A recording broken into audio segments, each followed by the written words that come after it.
So let's talk about this black woman boss conversation.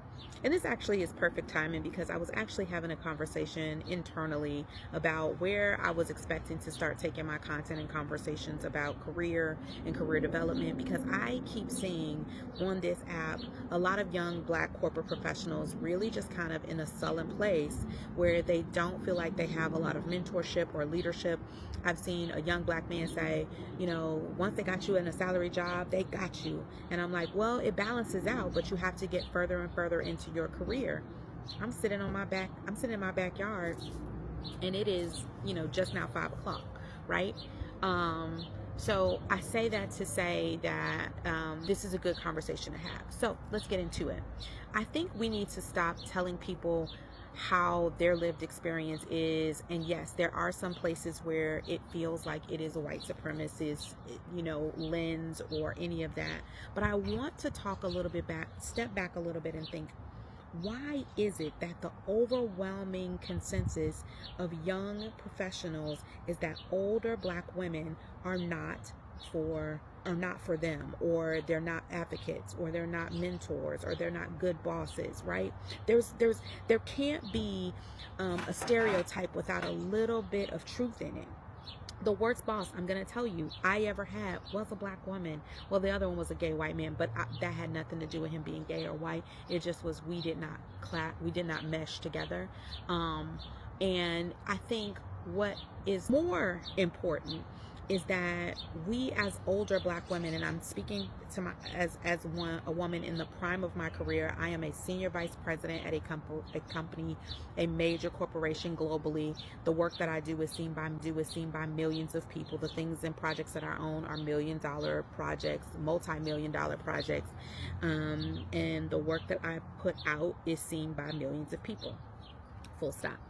Now, I say that to say that there is a bit of truth out there that feels like there isn't a lot of coaching or camaraderie when it comes to black women in corporate America.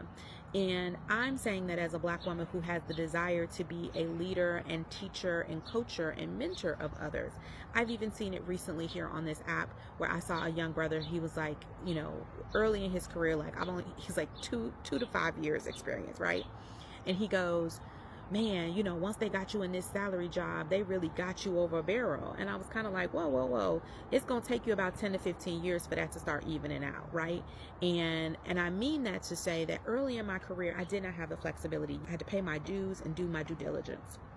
But there is something to be said about people who want you to have a hard road because they had a hard road versus someone who wants you to just pay your dues and not expect to get $1 million salary just because you came out of college and you're smart, right?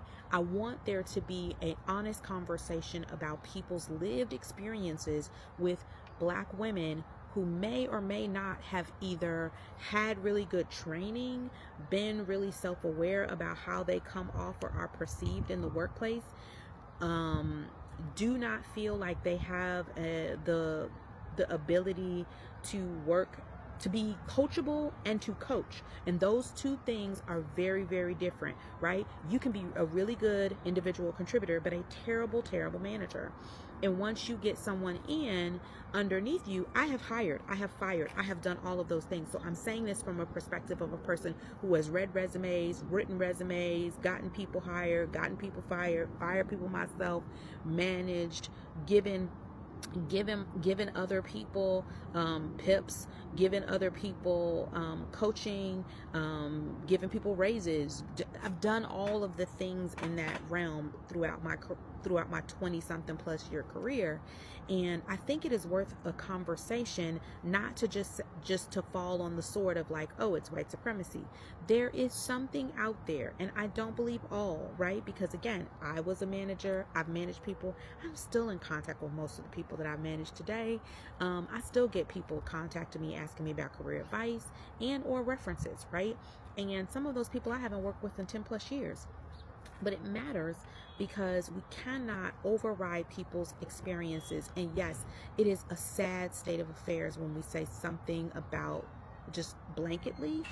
But I think there is something to the fact that people are feeling a little bit out of sorts when it comes to wanting to work with Black women. And I'll say more about that, but let's start there.